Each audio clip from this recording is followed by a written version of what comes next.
নবাব সিরাজউল্লাহ 1757 সাল ভোরবেলা পলাশী যুদ্ধ তখন শুরু হয়ে গেছে। রবার্ট ক্লাইভ তার সৈন্যবাহিনী নিয়ে নবাব সিরাজউল্লাহর প্রাসাদের সামনে আগাইতাছে। মির্জাফর রবার্ট ক্লাইভের সঙ্গে গিয়া হাত মিলাইছে, শুধুমাত্র এই প্রাসাদ পাওয়ার জন্য বেইমানি করেছে।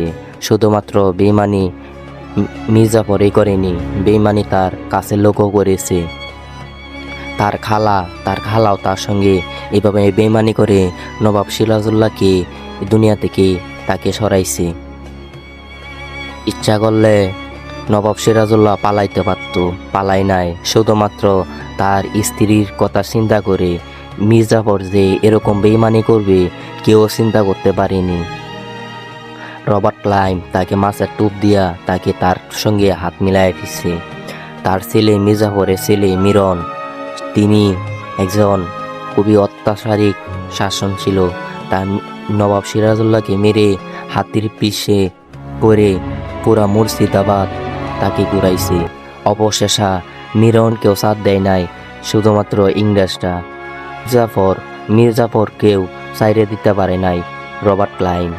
অবশেষে রবার্ট ক্লাইভ বলতেছে, আজকে তুমি সম্পত্তির জন্য নবাব সিরাজউল্লাহর সঙ্গে এইভাবে বেইমানি করছো, আর আমি যদি আর বড় কিনো যদি একটা অফার পাও টাকার অঙ্কে, তো আমার সঙ্গেও তুমি বেইমানি করতে পারো।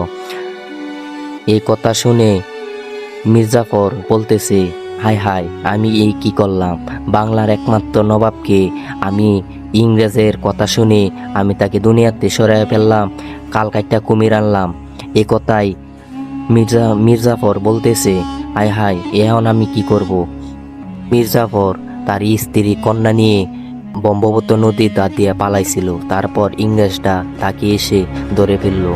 বলতেছে, অবশেষে মির্জাফরকেও সাড়া দেয়নি রবার্ট ক্লাইভ। শুধুমাত্র সম্পত্তির জন্য বাংলার নবাবকে দুনিয়া থেকে বিদায় করেছে মির্জাফর আর তার ছেলে মিরন। তা অবশেষে কাউকে সাড়া দেয়নি রবার্ট ক্লাইভ, সবাইকে দুনিয়া থেকে বিদায়